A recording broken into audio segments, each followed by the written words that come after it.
ब्रेकनंतर तुम्ही पाहत आहात मुंबई पुणे फास्ट आणि सुरुवातीला बातमी आहे मुंबईतून। गिरगावच्या फणसवाडी भागातील सीपी टँक जवळील भागीरथी आणि कुमकुम कीर्ती या दोन इमारतींचा काही भाग काल रात्री कोसळला। रात्री 9 वाजण्याच्या सुमारास ही घटना घडल्याची माहिती मिळाली। सुदैवाने या घटनेत कुठलीही जीवितहानी झालेली नाही। वीणादेवी परिहार नामक एक महिला यात जखमी झाली। तिला जीटी रुग्णालयात दाखल करण्यात आले। अग्निशमन दलाने शर्थीचे प्रयत्न करत इमारतीत अडकलेल्या शिवळकर आणि जैन कुटुंबातल्या सर्व सदस्यांना सुखरूप बाहेर काढले। विशेष म्हणजे या दोन्ही इमारतींना काही दिवसांपूर्वीच म्हाडातर्फे धोकादायक इमारत म्हणून नोटीस बजावण्यात आली होती। तसंच रहिवाशांची संक्रमण शिबिरांमध्ये स्थलांतरित करण्याची व्यवस्थाही करण्यात आली होती। पण रहिवासी संक्रमण शिबिरात जाण्यापूर्वीच काल ही दुर्घटना घडली। कारण 8:45च्या दरम्यान कॉल मिळाला। त्याच्यावर आमची संपूर्ण टीम आली। आम्ही आल्यानंतर आम्ही बघितलं की बिल्डिंगच्या थर्ड फ्लोअरला एक फॅमिलीमधले 4 माणसं अडकली होती।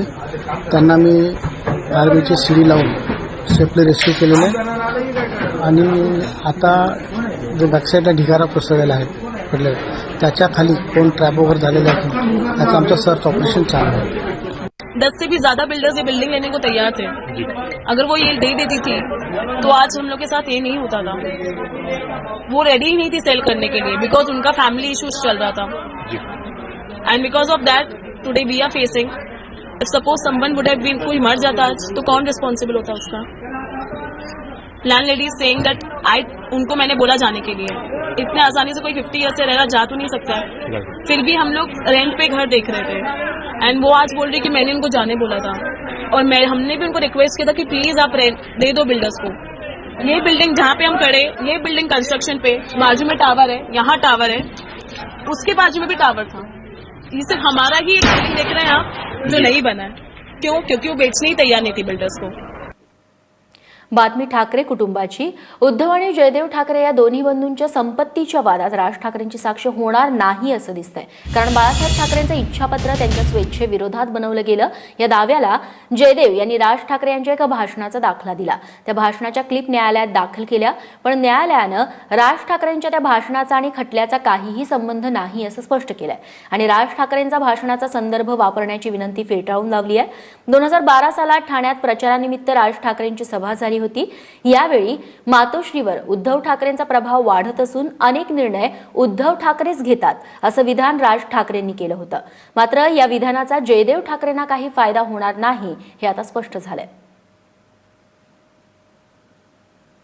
दरम्यान जयदेव ठाकरे यांनी केलेल्या दाव्याबद्दल काल नाशकात राज ठाकरेंना विचारणा केली असता त्यांनी काय उत्तर दिलंय ते पाहूयात।